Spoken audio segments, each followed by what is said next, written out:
দার্জিলিং এমন একটি জায়গা যেখানে প্রকৃতি এবং শান্তি হাত ধরাধরি করে চলে। দার্জিলিং মানেই পাহাড়, কুয়াশা আর সবুজের এক অদ্ভুত মিশেল, যাকে দেখে মনে হয় প্রকৃতি যেন তার সমস্ত সৌন্দর্য এখানে এনে দিয়েছে। গল্পটা 2 বছর আগের। এটা ছিল আমার হাজবেন্ডের সাথে আমার প্রথম বিদেশ ভ্রমণ। গাড়ি পাহাড়ি রাস্তাগুলো বেয়ে এগিয়ে চলছিল। চারপাশ ছিল সবুজ চা বাগান আর কুয়াশায় ঢাকা পাহাড়।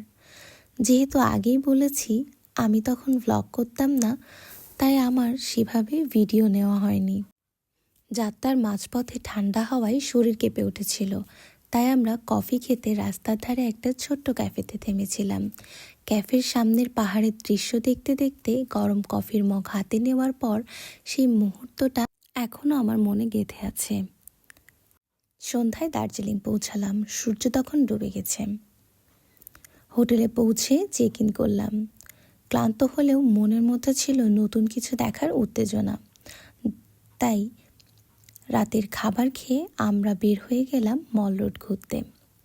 রাস্তাগুলো তখন একেবারেই ফাঁকা।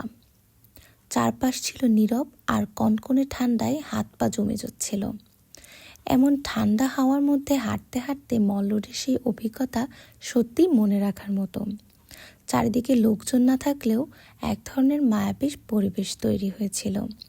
এভাবেই দার্জিলিংয়ে আমাদের ভ্রমণের প্রথম দিনটা শেষ হয়েছিল। তো জোড়াতালি দেওয়া দার্জিলিং ভ্রমণের এই প্রথম ব্লগ আপনাদের কেমন লাগলো অবশ্যই কমেন্ট করে জানাবেন।